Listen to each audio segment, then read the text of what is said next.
Today on Miko in the City, we are going to be talking about because you fuck a black man don't make you less racist. Let's get right into it.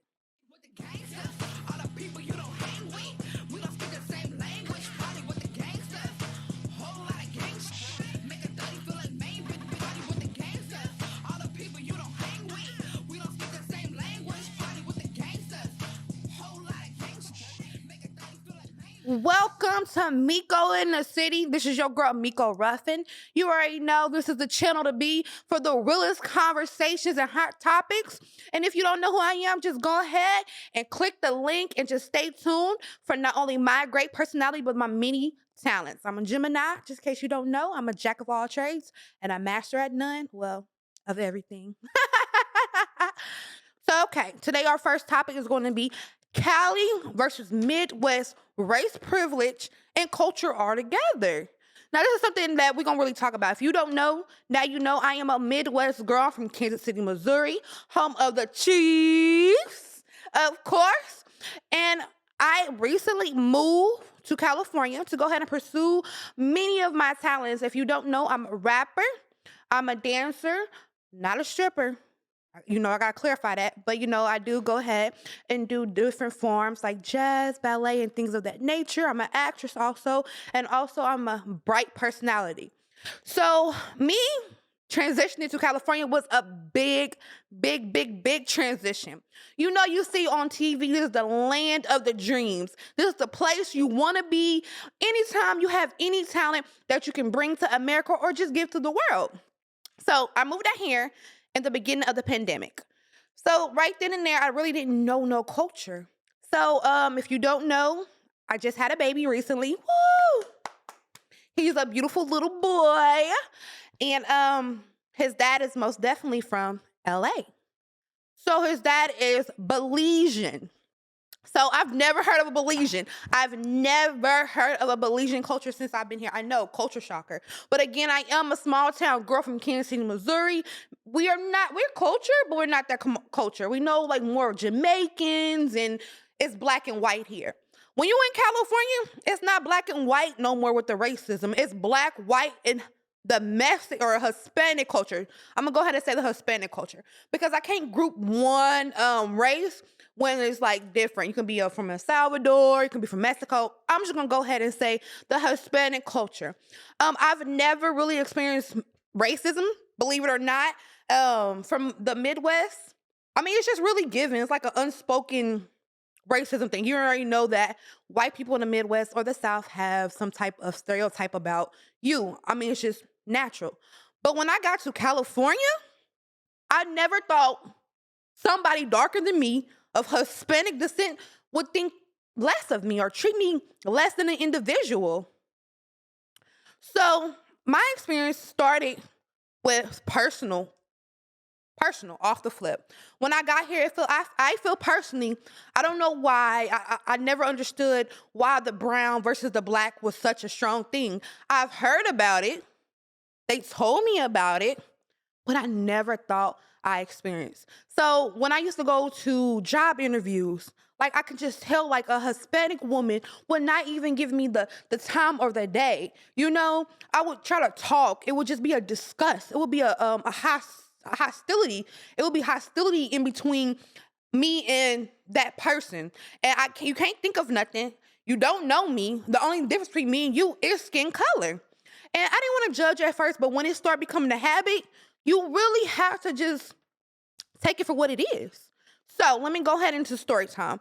So again, when I really experienced it, it was from my child's father's, how can I put this? Child's father, stepmother.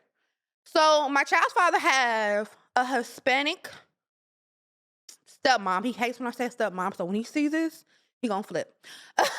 His dad married a Hispanic woman.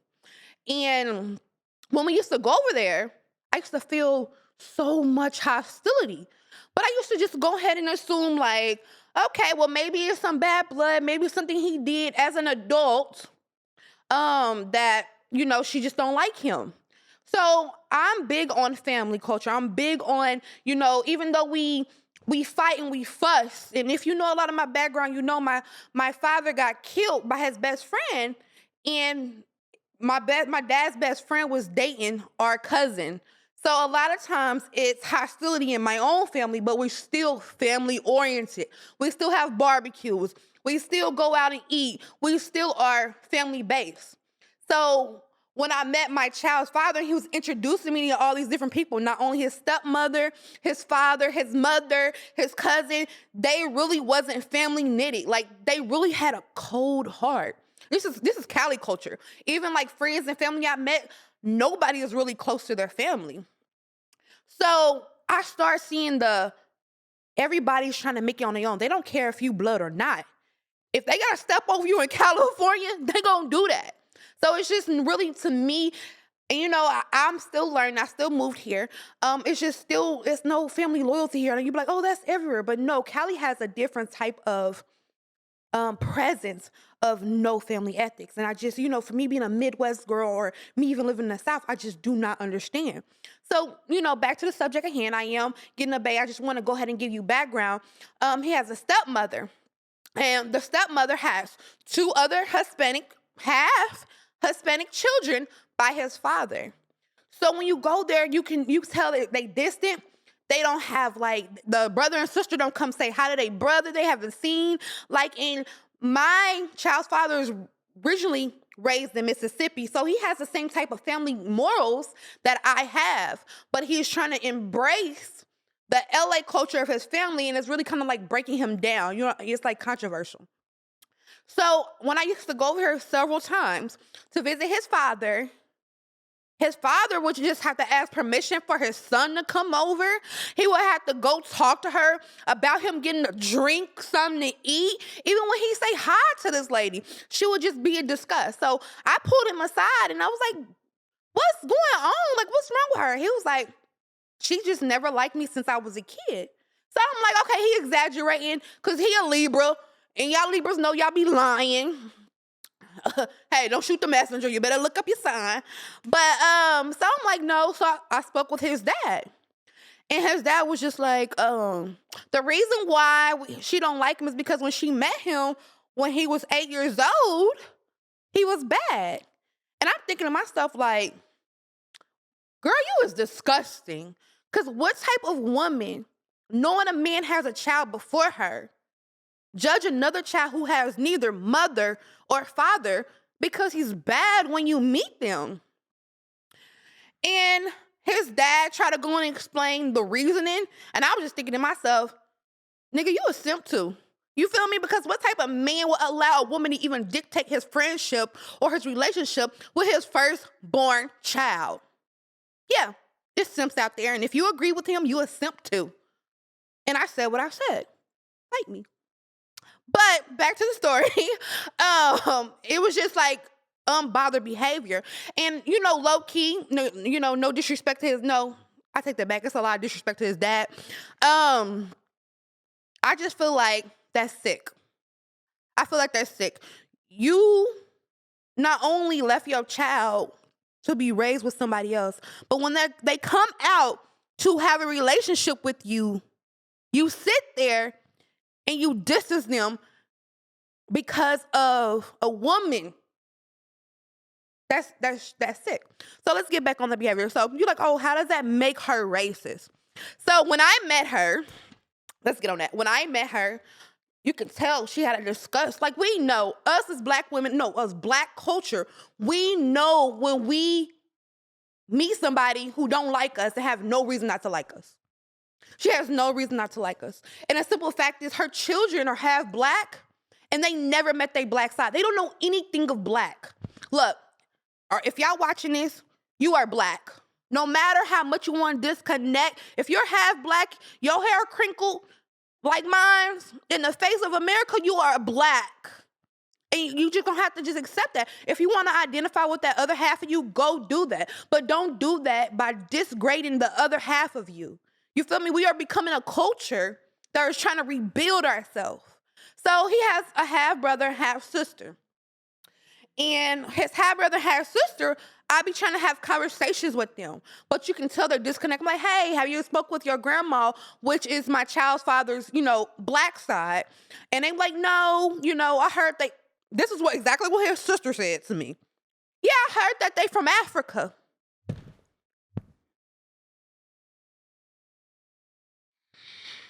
It's like everything in me not want to stump her out. And I had to just really sit back and think, like, you know what? It's not her fault. It's her parents' fault for not teaching her who she is. Not every black person is from Africa. And if you knew history, why is it so offensive? It's not that we are offended by you saying we're from Africa, because I love me being African descended. But it's the simple fact is, if you knew your history, you knew that we don't even know most African Americans don't know no lineage from Africa. So right then and there, I knew her mother had a problem with black culture. Another example, if you still not convinced that this lady is racist, comment below and you can go ahead and tell me detail. When I say I have dug to try to go ahead and accept this lady, I didn't talk to several people. Everybody has given me the same reason. She has no reason not to like my child's father. It could be only two reasons: because he's a black man, or he was just there before she had her children. And some women just don't like being second best. But I'm here to tell you today, you second best. Your kids gonna always be after, gonna be number two. And your grandkids is gonna always be number two. So if that is your reasoning for being so hateful to anybody, to any step parent out there, if you are knowingly dating someone who has children before you and you are pushing a wedge in between them because of your own selfish reasons, you sick. You a sick individual.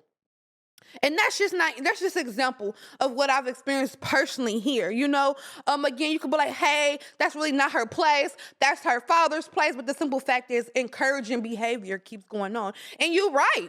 And I know you're sitting right there looking at me like, hey, it's not her place to, go ahead and accept him, that the father should speak up. And you're right. But a lot of these men, they're trapped in between a lot of decisions, from being borderline homeless, from going ahead and speaking up to a woman. His own father don't even go to no family functions, but we quick to drop us who wants to invite him. Literally, his daddy lives 20 minutes away from our house. 20 minutes. And will not come visit his grandson because of this woman. And she has no reason to hate. But that's just one of several reasonings, Here, DFS is big in California. They would take your kids over a stolen tomato. And it could be because of the Gabriel Fernandez incident. That could be it. But I just never seen so much broken family ethics, not only with the culture, the people, but even with the system in California. In the Midwest, it's really not like that. If anything, the baby fathers are really in their life, it could be happening everywhere, but the tension in California versus the Midwest and South is way thicker. It's way thicker. And it's truly sad, And I heard this today. This is the best advice I heard. And this is the advice I told my child's father, because he has a good heart. I know I say y'all Libras lie, because y'all do. But most of y'all have pure hearts. And y'all have genuine intentions. And this is what I told my child's father today. I said, rejection could be the universe's protection. I don't think y'all heard me. Let me go ahead and say that again. Rejection could be the universe's protection over you. It's a reason why that lady didn't like you. It's a reason why when you was 8 years old, your grandma did not let you go with a woman who already despised you before even knowing you, who still despised of the actions you had when you was a little kid to a grown man. And that's just to anybody. If you're feeling rejected behind a parent, a family member, a friend, it's probably a protection over you. And that's really my experience here in California with the family ethics, the culture. I don't face racism with white people here in California. I really face more racism with the Hispanic culture. For whatever reason, I'm not here. I don't know the history, and I'm gonna learn when I go through. But it's captivating to me that another culture of color. Because if you would really want to think about it, Hispanic culture is probably the next colorful culture next to black people, and it's just it baffles me the amount of hostility from such a beautiful culture. And together, we can be quite powerful. But I mean, I don't know. And again, the reason why I said because a woman of a different culture is fucking a black man don't make her less racist. No, it don't. Or vice versa. Vice versa.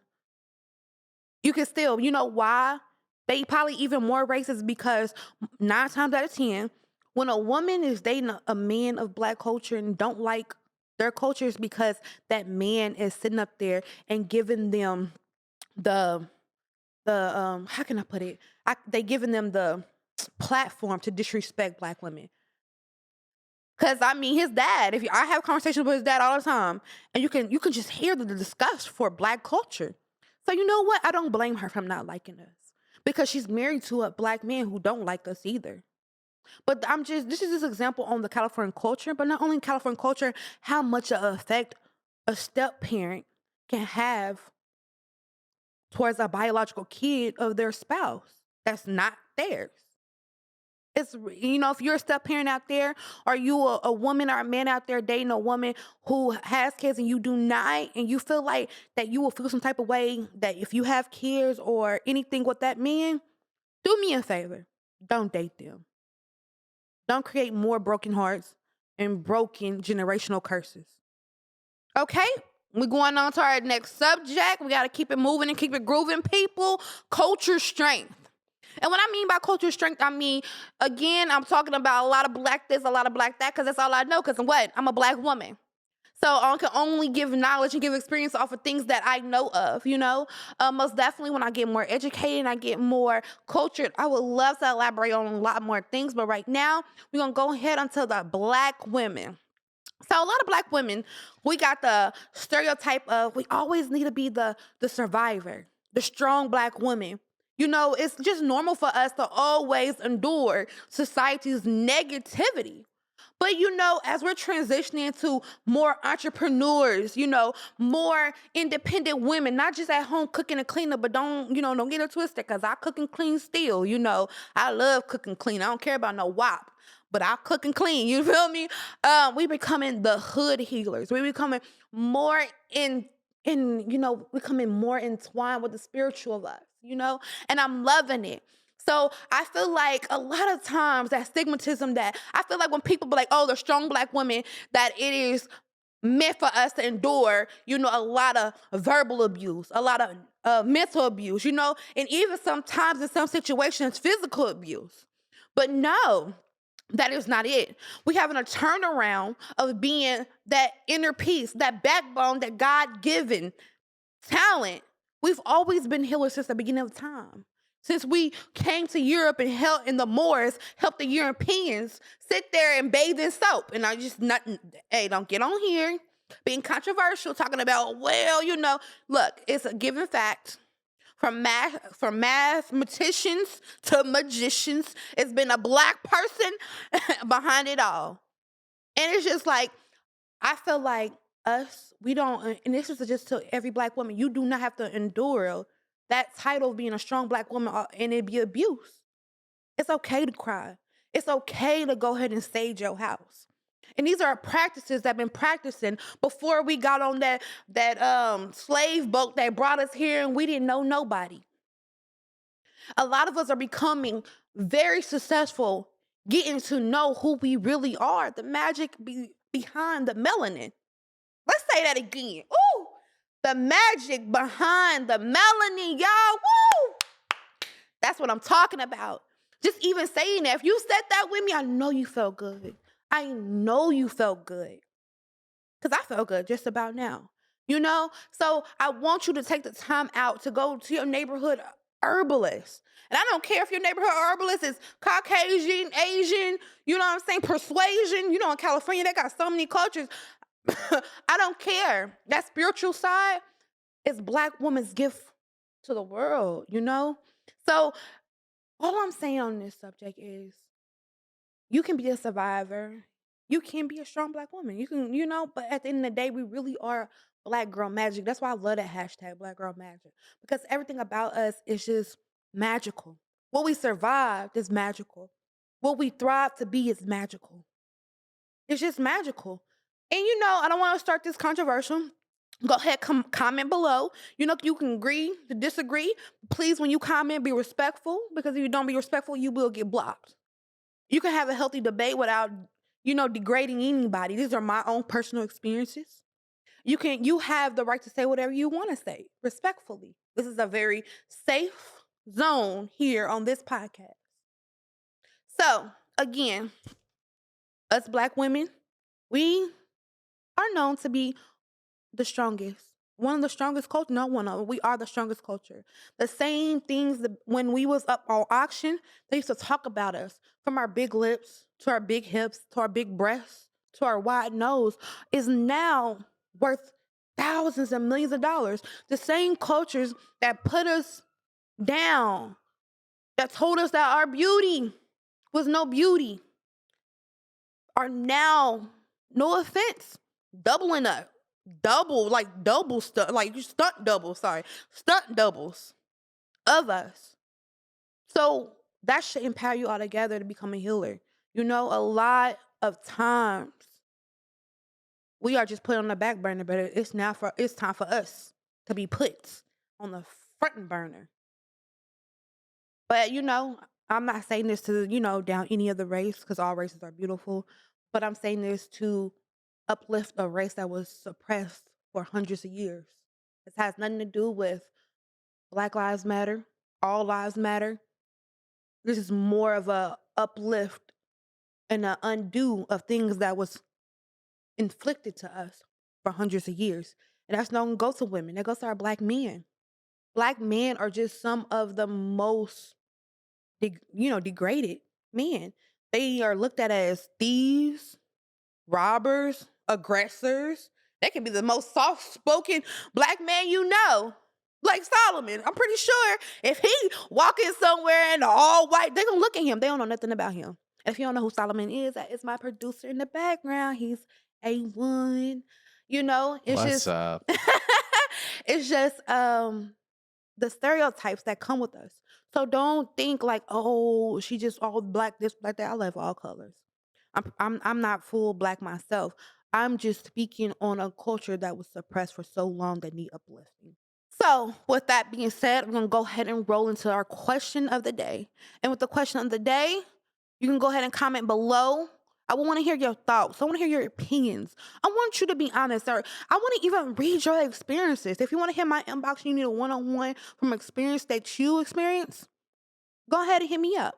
The question of the day is, can a step parent impact a kid's relations with a birth parent? And with that being said, let me go ahead and give a shout out to my stepmother. My stepmother was an amazing stepmother.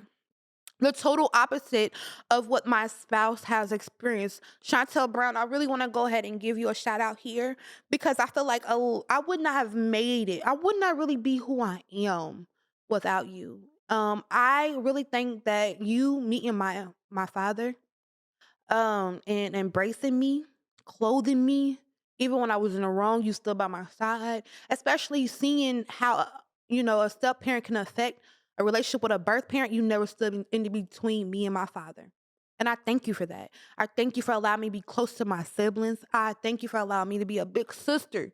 Shout out to Diamond Brown, Joseph Brown. I love y'all so much. And it's so sad you don't know how much you appreciate until you meet or you see somebody else's life. And I mean that. I used to be like, my family is this, my family is that. But let me tell y'all something. It's somebody's family out there that's much worse. It's much worse. So again, go ahead and comment below. Can a step parent impact a kid's relations with birth parents? Relationships with birth parents, however you want to word it, because I know somebody gonna correct me on here. I want to hear your opinion. So again, this is your girl Miko. Thank you for tuning in from Miko in the City. Next week, we're going to have hot topics. And you will go ahead and on my fan page on Miko Ruffin, you will know the topic that's coming up for the next week so you can go ahead and be prepared. But again, follow me on all my social medias. Miko Ruffin, and the only thing that's different is Twitter. It's Queen Miko 816. But everything else is Miko Ruffin. Before I forget, let's go ahead and give shout outs to people who make this video possible. Let's go ahead and give a shout out to my nail tech. Tati did my nails on Instagram. Make sure you follow her. She's a mobile nail technician and she's dope.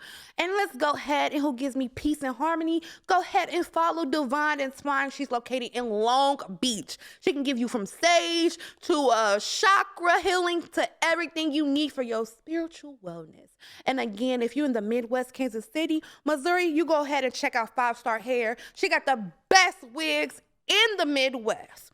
So again, thank you for visiting my channel. I will be back next week with a new upload. And Thursdays, don't forget Thursdays is live music reviews. Me and Solomon is going to be checking out your music and we're going to be getting you paid and played. So you don't want to forget about that.